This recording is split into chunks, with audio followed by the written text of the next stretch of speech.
that to help our tourism industry, our hospitality industry, because I know this is going to be really challenging.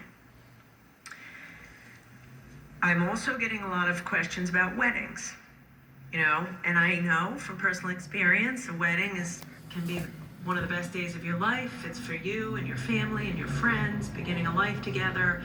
Some people plan it for a year or two. It's probably the most expensive expenditure you'll make in a lifetime, or one of them, and it's meant to be your special day. Having said that, if you are planning a summer wedding in June, in July, of greater than 50 people, it's not likely you're going to be able to have that wedding in person this summer in Rhode Island if it's 50 people or more. There's an outside possibility that when we get to August, we might be in a place where we lift the social gatherings from, say, 50 to 100. And so it's possible that in August you could have a wedding with 100 people, but I can't promise you that now. And so I wanted to start the business of letting you make your plans. I will later this week be making this guidance more official, but I know that a lot of you are planning right now. I know that especially for the concerts and festivals, you're wondering, some of you have contracts that are due, and I just thought it was the right thing to do to let you know this summer concerts cannot happen, festivals cannot happen, parades cannot happen.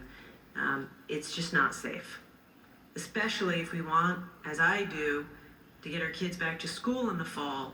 It's really important that we take it easy this summer so we don't have an outbreak.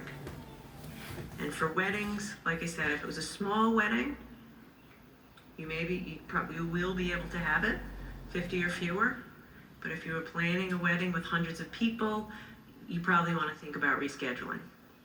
And we've been in touch with the Hospitality Association. We have been told by the Hospitality Association that many venues are being extremely flexible, and I'm so grateful for that. I will say this is a tough call. My heart goes out to both sides, the couples and the families, as well as the venues.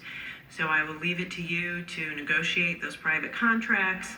I will ask all of you to be flexible and creative. And I hope that by giving you some guidance in April, it allows you to begin now to start making summer plans. I have no doubt just generated many more questions than I have answered. What about churches? What about, other events? What about cultural events in the fall? I'm going to ask for a little patience. It's very hard for us to know now what life's going to look like in Rhode Island in September. So I'm going to ask you to hang on a little bit for that. And as I say, keep tuning in every day, because every day as I consult with experts, talk to other states, learn more about where we are, I'll be providing more information. I want to make one final note about healthcare. I have almost every day at this presser talked about health insurance and healthcare in one way or another. That's because I am strongly of the view, that every Rhode Islander deserves access to high quality, affordable health care. Physical, mental, regular primary care, acute care, it's a basic right. That is doubly true in the middle of a public health emergency. So we have been working extra hard to make sure that every Rhode Islander has health insurance and access to their doctor. To that end, I want to remind everybody, we had extended the open enrollment period at HealthSource RI for all Rhode Islanders. Tomorrow is the last day to sign up as part of the special open enrollment period. So if you need to make a change in your healthcare, if you need to purchase a different program, tomorrow is the last day for open enrollment, the special enrollment that we've had. I do want to, however, remind everyone that you can always make a change if you've had a change in circumstance, a qualifying life change is what it's called. Basically, if you lose your job.